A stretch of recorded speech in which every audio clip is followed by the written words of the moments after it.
Hello दोस्तों, आप सब कैसे हैं? आई होप आप सब बहुत ही अच्छे होंगे। आज ये आपकी एमएड एंट्रेंस एग्ज़ाम 2024 की दूसरी क्लास है। पहली क्लास में हम लोगों ने 5 एमसीक्यू को देखा था और उस दिन काफ़ी बातचीत भी आपसे हुई थी। आज के इस वीडियो में हम लोग टोटल 10 एमसीक्यू को देखने वाले हैं और ये 10 एमसीक्यू जो हैं वो प्रीवियस ईयर पेपर के क्वेश्चन हैं। पीवाईक्यू प्रीवियस ईयर क्वेश्चन हैं जो कि दसों के दसों मोस्ट हैं। और अगर आप CUET PG 2024 की तैयारी कर रहे हैं या फिर आप स्टेट यूनिवर्सिटी की तैयारी कर रहे हैं लाइक इलाहाबाद यूनिवर्सिटी, महात्मा गांधी काशी विद्यापीठ, राम मनोहर लोहिया अवध यूनिवर्सिटी, लखनऊ यूनिवर्सिटी, महात्मा ज्योतिबा फूले, वीर बहादुर सिंह पूर्वांचल, चौधरी चरण सिंह, जिस भी स्टेट यूनिवर्सिटी से एमएड एंट्रेंस की तैयारी कर रहे हैं तो ये सभी के लिए इम्पोर्टेंट है। आप रोज़ाना की यदि क्लास को देखेंगे तो हम आपको काफ़ी सारी प्रैक्टिस सेट्स कराएंगे जो कि आपकी एग्ज़ाम के नज़रिए से आपका बहुत अच्छे तरीके से प्रिपरेशन हो जाएगा।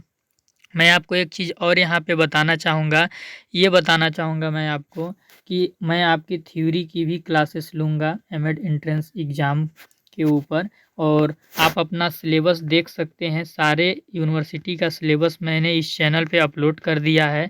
CUET PG का भी सिलेबस अपलोड किया हुआ है, तो आप लोग अपने एमएड एंट्रेंस का सिलेबस देख सकते हैं और उस सिलेबस के हिसाब से प्रिपरेशन कर सकते हैं। हमने पिछली भी कुछ थ्योरी की क्लासें ली हुई हैं 2023 सेशन के लिए।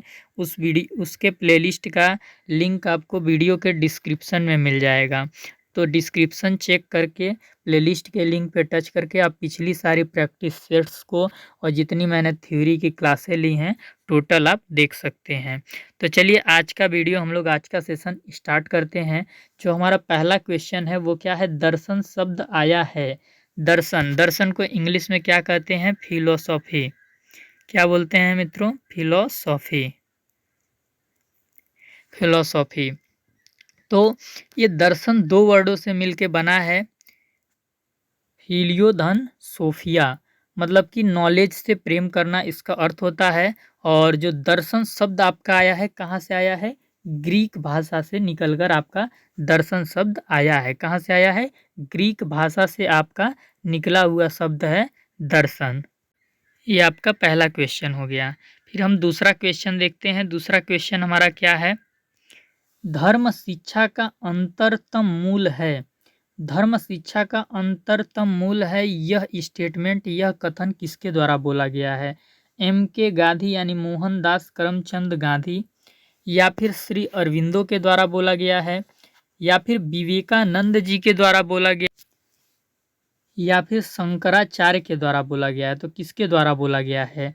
तो ये न तो मोहनदास करमचंद गांधी जी के द्वारा बोला गया है, न तो अरविंदो के द्वारा बोला गया है, न ही शंकराचार्य के द्वारा बोला गया है। ये किसके द्वारा बोला गया है? स्वामी विवेकानंद जी के द्वारा बोला गया है कि धर्म शिक्षा का अंतरतम मूल है।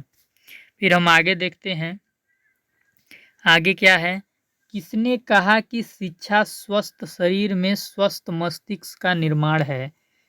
स्वस्थ शरीर में स्वस्थ मस्तिष्क, यानी कि एक अच्छे मस्तिष्क का निर्माण तभी हो सकता है जब हम शारीरिक रूप से स्वस्थ होंगे। ये स्टेटमेंट किसके द्वारा बोला गया है आपको बताना है। प्लेटो के द्वारा? तो नहीं, प्लेटो के द्वारा नहीं बोला गया है। अरस्तु के द्वारा? तो हाँ, ये कथन अरस्तु के द्वारा बोला गया है कि जो एक मनुष्य होता है, उस मनुष्य के जो मस्तिष्क है उस मनुष्य का, वो मस्तिष्क तभी स्वस्थ मस्तिष्क का निर्माण हो सकता है जब वो शारीरिक रूप से स्वस्थ होगा। कैसे? शारीरिक रूप से वो व्यक्ति स्वस्थ होगा तभी वो मस्तिष्क भी मानसिक रूप से भी स्वस्थ रह सकता है। ये किसने बोला था? अरस्तु जी ने। फिर अगला जो क्वेश्चन है हम देखेंगे क्या है। राज्य द्वारा चलाई जा रही अथवा राज्य निधि से सहायता प्राप्त करने वाली किसी भी शिक्षण संस्था में प्रवेश करने के लिए किसी भी नागरिक को वंश, धर्म, जाति, भाषा आदि के आधार पर प्रतिबंध नहीं होगा। यह भारतीय संविधान के किस अनुच्छेद में वर्णित है? क्वेश्चन क्या बोल रहा है?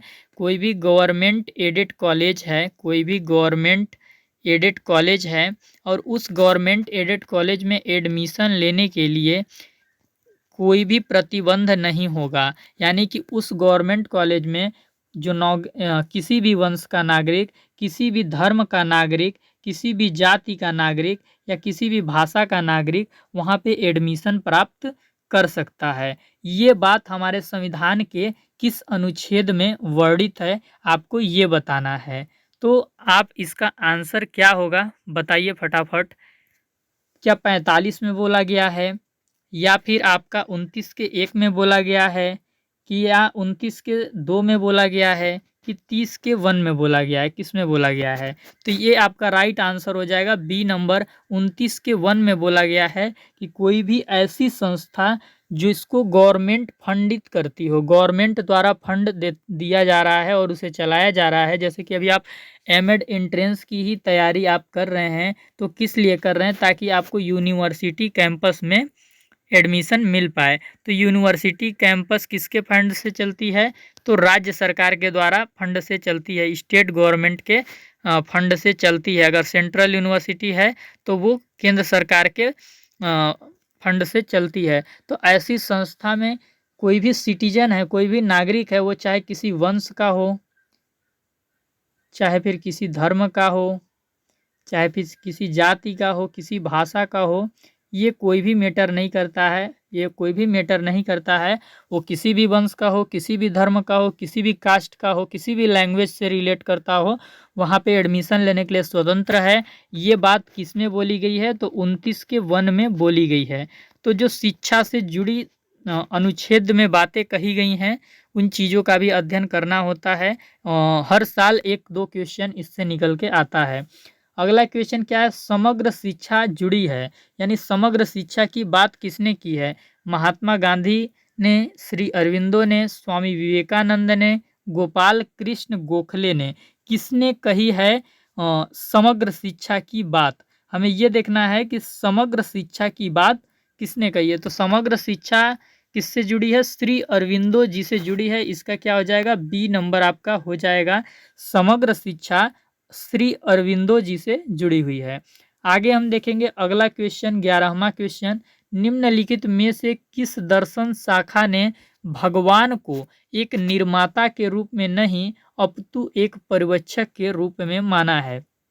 देखिए क्वेश्चन क्या बोल रहा है, समझना है कि किस दर्शन में भगवान को एक फाउंडर के रूप में नहीं अपितु एक ऑब्जर्वर के रूप में माना गया है। कि भगवान जो भगवान हैं वो क्या हैं? हमारी देखभाल करते हैं, ऐसा माना गया है। वो हमारे निर्माता नहीं हैं, बस हमारी देखभाल करते हैं, हमको नियंत्रण करते हैं। ये चीज़ किस दर्शन में बोला गया है आपको बताना है। क्या सांख्य में बोला गया है, न्याय में बोला गया है, मीमांसा में बोला गया है, किस में बोला गया है आपको बताना है। तो ये सांख्य दर्शन में बोला गया है। किस में बोला गया है? सांख्य दर्शन में बोला गया है।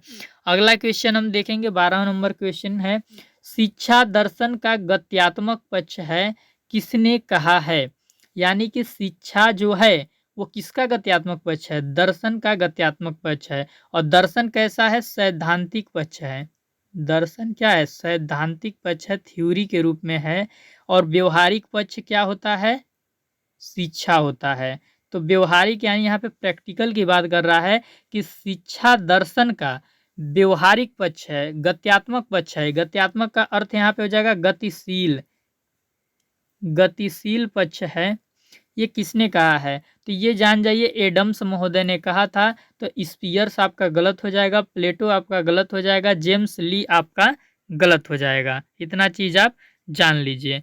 फिर इसके बाद जो अगला क्वेश्चन है आपके सामने है, कर के सीखने का सिद्धांत प्रतिपादित किया गया है, किसके द्वारा किया गया है? तो जॉन डीवी द्वारा कर के सीखने की बात कही गई है कि लर्निंग बाय डूइंग। किसके द्वारा बात की गई है? जॉन डीवी के द्वारा बोला गया है लर्निंग बाय डूइंग। और अगर हम थोड़ा और इसको ध्यान से बोले कि करके सीखने का सिद्धांत किसके द्वारा दिया गया है, तो जॉन डीवी के द्वारा ये दिया गया है। टीपी नन गलत हो जाएगा, रूसो गलत हो जाएगा, जे.एफ. हर्बर्ट द्वारा भी गलत हो जाएगा। जॉन डीवी का ही एक स्टेटमेंट है, आपसे पूछ सकता है तो वो स्टेटमेंट आपको याद रख लेना है, शिक्षा जीवन की तैयारी नहीं बल्कि यह अपने आप में एक जीवन है। बहुत ही खतरनाक लाइन है ये लाइन। मैं तब अपने जीवन में इसको फॉलो कर रहा था जब मैं नया नया एजुकेशन के दुनिया में आया था, लाइक अ बीएड के कोर्स में जब मैं इन्वॉल्व हुआ था, तब मुझे ये चीज़ बहुत प्रभावित की थी इनकी ये स्टेटमेंट। तो शिक्षा जीवन की तैयारी नहीं बल्कि यह अपने आप में एक जीवन है। Education is a not a preparation for life, it is life in it self. ये आपका मतलब कौन बोला है? तो ये आपके बोले हैं जॉन डीवी महोदय बोले हैं इस तरीके का। जॉन डीवी महोदय बोले हैं आपका इस तरीके का कि शिक्षा जीवन की तैयारी नहीं बल्कि अपने आप में यह एक जीवन है। अगर ये आपसे परीक्षा में पूछता है कि किसके द्वारा यह स्टेटमेंट दिया गया है, तो आपको बोलना है जॉन डीवी के द्वारा। इसी में एक चीज़ आप और याद रख लेंगे कि जॉन डीवी किस वाद से रिलेटेड हैं, तो प्रयोजनवाद से ये आते हैं। प्रयोजनवाद से ये आते हैं। प्रयोजनवाद को हम इंग्लिश में क्या बोलते हैं? प्रैग्मैटिज्म। प्रैग्मैटिज्म प्रयोजनवाद से संबंधित आते हैं। जो प्रयोजनवाद होता है ये किसी भी सत्य को स्थायी नहीं मानता है। ये क्या बोलता है कि सारे सत्य क्या हैं? परिवर्तनशील हैं। ये चीज़ें बोलता है कि सारे कोई भी चीज़ स्थायी नहीं है, सारा कुछ क्या है? चेंजेबल है। तो इतना चीज़ें आपको याद रखनी है। फिर जो अगला क्वेश्चन है, अगला क्वेश्चन हम देख सकते हैं कि यहाँ पे आगे है, थोड़ा नीचे कर देते हैं। हाँ, अगला क्वेश्चन है गति निर्धारक विद्यालय है। ऑप्शन है आपके पास केंद्रीय विद्यालय, नवोदय विद्यालय, कस्तूरबा गांधी बालिका विद्यालय, एकलव्य मॉडल स्कूल। तो गति निर्धारक विद्यालय आपको बताना है कि कौन है। तो गति निर्धारक विद्यालय आपका कौन हो जाएगा? गति निर्धारक विद्यालय है आपका Navodaya Vidyalaya. B number option आपका राइट हो जाएगा। और आपसे यदि पूछा जाए कि नवोदय विद्यालय किस शिक्षा नीति के तहत आया है, तो NEP 2 के द्वारा इसका विस्तार हुआ है नवोदय विद्यालय का। और सबसे पहले नवोदय विद्यालय जब आया था, तो आप ये भी लिख सकते हैं कि इसको लाने के पीछे किस शासनकाल में आया था, तो राजीव गांधी जी के शासनकाल में नवोदय विद्यालय की स्थापना की गई थी। आप इस भी चीज़ को याद रख सकते हैं। नवोदय विद्यालय पे, कस्तूरबा गांधी बालिका विश्वविद्यालय पे और विद्यालय पे, केंद्रीय विद्यालय पे मैं एक अलग से वीडियो बना दूंगा जिसमें आपको डिटेल से मैं चीज़ें बता दूंगा। फिर अगला क्वेश्चन क्या है? शैक्षिक उद्देश्यों की प्राप्ति का क्षेत्र है कि शैक्षिक उद्देश्य कहाँ पे प्राप्त होते हैं, कैसे प्राप्त होते हैं। तो आपको यहाँ पे देखना है कि शैक्षिक उद्देश्यों की हम प्राप्ति कैसे करते हैं। प्लानिंग बना के शैक्षिक उद्देश्य हम कहाँ पे लिखते हैं?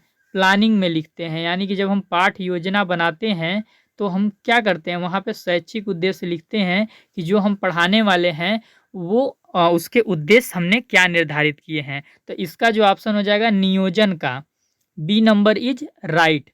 क्योंकि लेसन प्लान में ही हम ऑब्जेक्टिव निर्धारित करते हैं कि हम जो पढ़ा रहे हैं उसका उद्देश्य क्या है। कि शैक्षिक उद्देश्य की प्राप्ति का क्षेत्र की बात करें तो नियोजन आपका सही हो जाएगा। तो इस प्रकार से आज की वीडियो में हमने कितने क्वेश्चन देखे? आज की वीडियो में हम लोगों ने टोटल 10 MCQ देखे। 10 MCQ टोटल सारे प्रीवियस ईयर के थे, यानी कि इम्पॉर्टेंट थे। इसी प्रकार की हम शुरुआती सेशन में धीरे धीरे आगे बढ़ेंगे और आगे चल के हम थ्योरी की क्लासेस भी लेंगे। जो टॉपिक हमने पिछले साल कवर नहीं कर पाए थे उसको हम लोग पढ़ेंगे। और इसके बाद हम लोग मॉडल पेपर को पढ़ेंगे कि मॉडल पेपर को सॉल्व करेंगे, कि मॉडल पेपर सॉल्व करके हमारा जो एक्सपीरियंस है वो बेटर बन पाए। आपको करना क्या है, इस वीडियो को सबसे पहले शेयर कर देना है ताकि ये सबके पास पहुंच जाए, सबको पता चल जाए कि क्लासेस एमएड एंट्रेंस एग्ज़ाम 2024 की हमने स्टार्ट कर दी हैं और ये क्लासेस धीरे धीरे हम लोग इसको और भी तेज़ी से बढ़ाएँगे। आप लोग यदि प्रीवियस सेशन की पूरी वीडियो अभी तक नहीं देखे हैं, तो इस वीडियो के लिंक में जाइए, इस वीडियो के डिस्क्रिप्शन में जाइएगा, तो डिस्क्रिप्शन में आपको प्लेलिस्ट का लिंक मिलेगा। वहाँ पे जो प्रीवियस ईयर सेशन में हमने जितने भी क्लास लिए थे, उन क्लासों का आपको लिंक मिल जाएगा। तो प्लेलिस्ट का लिंक आपको वीडियो के डिस्क्रिप्शन में मिलेगा। प्लेलिस्ट को क्लिक करके आप अपनी तैयारी अच्छी कर सकते हैं। वहाँ पे मैंने थ्योरी कराई हुई है और बहुत ही आसान, बहुत ही सरल लैंग्वेज में आपको समझाने की कोशिश की है। तो आप चैनल को सब्सक्राइब कर लीजिएगा और टेलीग्राम चैनल को भी ज्वाइन कर लीजिएगा। वहाँ पर आपको मैं 100-100 क्वेश्चन का एक-एक पीडीएफ आपको दे दूँगा, जिससे कि आपकी तैयारी में काफ़ी मदद होगी।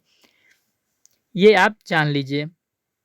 तो चलिए आज के वीडियो के लिए इतना ही, फिर हम मिलेंगे अगले सेशन में और हम कोशिश करेंगे कि उस दिन हम 15 एमसीक्यू या 20 एमसीक्यू लेकर मिलें। इसी प्रकार हम एमसीक्यू की संख्या बढ़ाते चलेंगे।